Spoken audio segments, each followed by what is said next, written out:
మహిళా reservation bill వాస్తవాలు.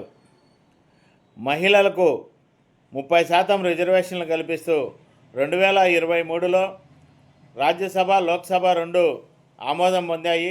వీటిని అమలు పరచడానికి 2029 ఎన్నికల్లో మాత్రమే అమలు పరుస్తామని చెప్పి ఆ రోజు అందులో పేర్కోవడం జరిగింది.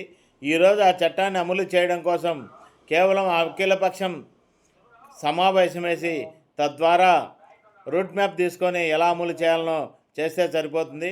కానీ కేంద్రంలోని బీజేపీ ప్రభుత్వం మహిళా రిజర్వేషన్ పేరుతో 2024లో లబ్ధి పొందింది.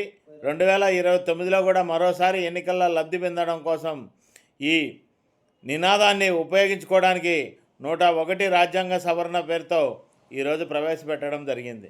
ఈ రాజ్యాంగ సవరణ వల్ల పూర్తిగా డీలిమిటేషన్ను, అదే ఈశాన్య రాష్ట్రాల్లో సీట్ల పెంపు, నియోజకవర్గాల శాసనసభలో, అసెంబ్లీలో పునర్వ్యవస్థీకరణ వంటి అంశాల నీడ ముందుకు తీసుకొచ్చడానికి ప్రచారం చేస్తున్నప్పటికీ వాస్తవంగా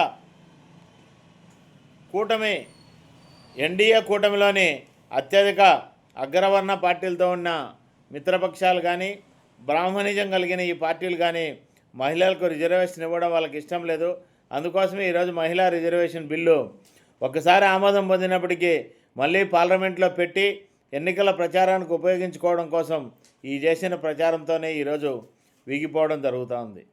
వాస్తవంగా ఈడబ్ల్యూఎస్కు కళ్ళు మూసుకొని హైకోర్టు, సుప్రీంకోర్టు ఎలాంటి ఆధారాలు లేకుండా కేంద్ర ప్రభుత్వం చెప్పిందని 15% ఉన్న అగ్రవర్ణ పేదలకు, అగ్రవర్ణాల వారికి 10% రిజర్వేషన్ కల్పించింది.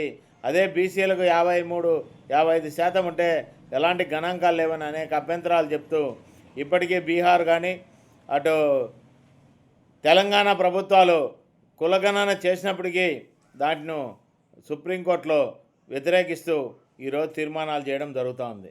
ఇప్పుడు కూడా మరోసారి అధికారంలోకి రావడం కోసం ఈరోజు బీజేపీ చేస్తున్న నాటకం తప్ప వాటిని అమలు చేయాలన్న చిత్తశుద్ధి కానీ, వాటిపైన చేయాలన్న ఆలోచన కానీ ప్రభుత్వానికి లేదు.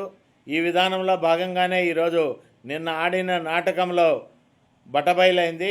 ఈరోజు బీజేపీ మొత్తం దేశవ్యాప్తంగా మహిళా రిజర్వేషన్ బిల్లుకు వ్యతిరేకంగా ర్యాలీలు, ప్రతిపక్షాలు చేసిన దాన్ని ర్యాలీలు రూపంలో ఎండగట్టమని చెప్పి పిలుపునిచ్చింది. వాస్తవంగా 2023లో మహిళా రిజర్వేషన్ బిల్లు ఆమోదిస్తే ఈరోజు రాజ్యాంగంలో మరోసారి రాజ్యాంగ సవరణ పేరుతో మహిళా రిజర్వేషన్ బిల్లు ఎందుకు పెట్టాల్సి వస్తుందో ఈరోజు ప్రజానీకం ఒకసారి గుర్తుంచుకోవాల్సిన అవసరం ఉంది.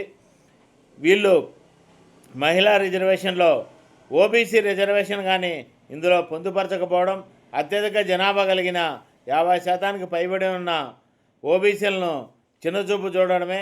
ఈ ఓబీసీల ప్రయోజనాల కోసం మాట్లాడే పార్టీలు మహిళా వ్యతిరేక పార్టీలుగా వీళ్ళు ప్రచారం చేస్తున్నారు తప్ప మరొకటి కాదు. రాజ్యాంగంలో ఆమోదం పొందిన బిల్లును మరోసారి రాజ్యాంగ సవరణ పేరుతో పెట్టి ఈ భారత ప్రజలను మోసగించడం తప్ప మరొకటి కాదు. దీన్ని ప్రజలు గమనించాల్సిన అవసరం ఉంది.